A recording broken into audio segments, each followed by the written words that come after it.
Shalom, damai di hati. Puji syukur kepada Maha Besar Tuhan, karena Tuhan boleh menyatakan kuasa-Nya di tengah-tengah kehidupan kita setiap hari.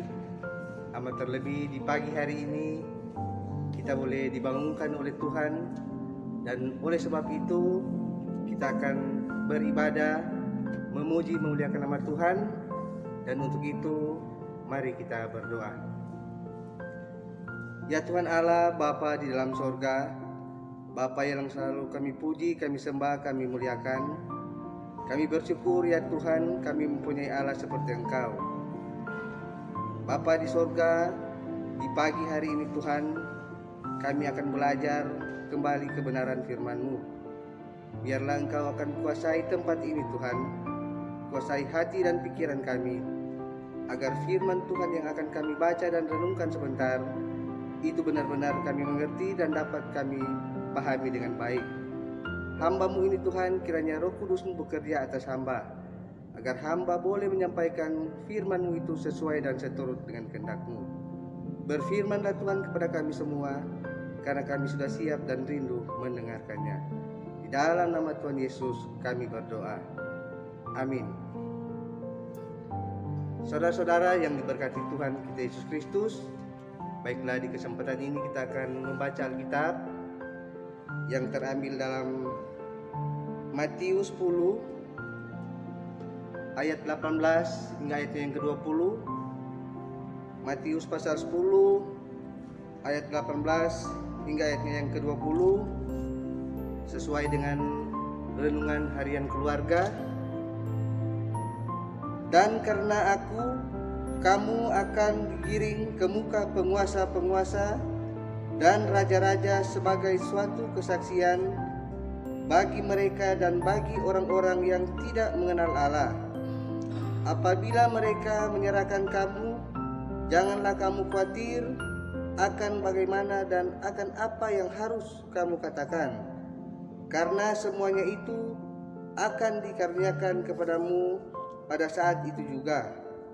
Karena bukan kamu yang berkata-kata, melainkan Roh Bapamu, Dia yang akan berkata-kata di dalam kamu. Saudara-saudaraku yang diberkati Tuhan kita Yesus Kristus, tema kita di pagi hari ini, janganlah kamu khawatir. Keluarga Kristen yang dikasihi dan diberkati oleh Tuhan, Yesus berkata, dan karena aku, kamu akan digiring. Digiring artinya dihalau atau menghentarkan, menyerahkan penjahat ke pengadilan atau ke penjara. Di tengah-tengah dunia yang banyak terjadi ketidakadilan, korupsi, penipuan, pengkhianatan, kejahatan, maka menjadi orang baik dan benar tidak disukai atau akan dimusuhi. Kalau mau hidup aman dan nyaman, memang berkompromilah dengan keadaan. Jika kita taat dan setia, hidup sebagai murid Yesus Kristus berpotensi dihalau dan digiring seperti penjahat. Inilah gambaran dunia oleh Yesus Kristus yang menjadi medan atau alamat Injil, kabar keselamatan yang mengubah dunia dan mengantar manusia pada pertobatan. Menghadapi ancaman dan tantangan ini ada 3 pilihan. Jawaban bagi murid Yesus Kristus.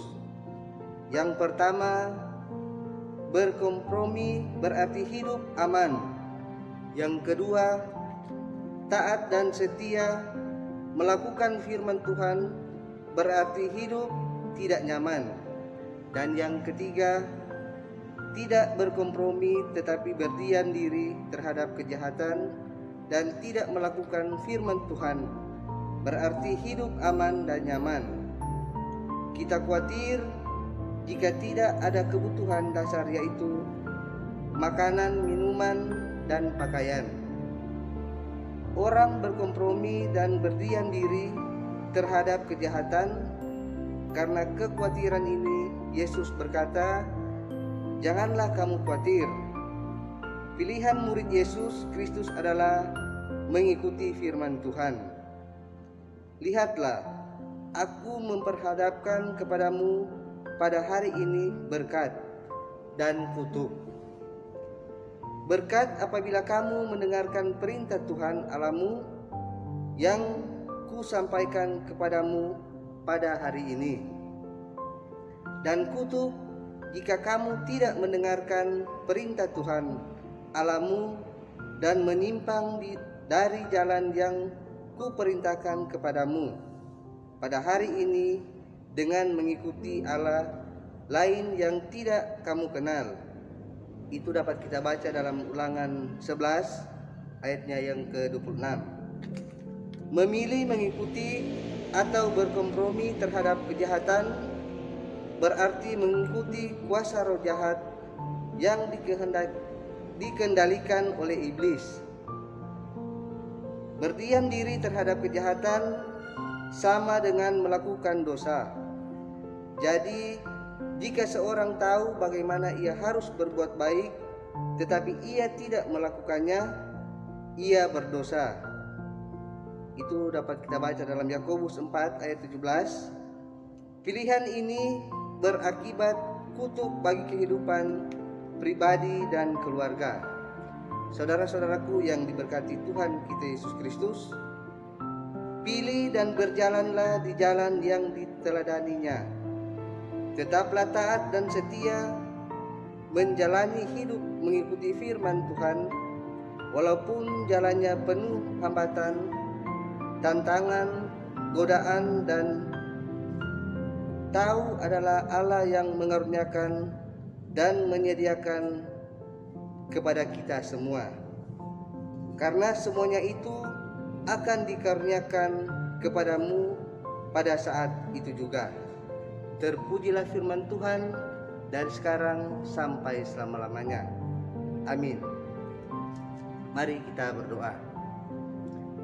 Terima kasih Tuhan, terima kasih Bapa di dalam sorga, karena Engkau boleh memberkati ibadah di pagi hari ini, sehingga boleh berjalan itu sesuai dan seturut dengan kehendak-Mu.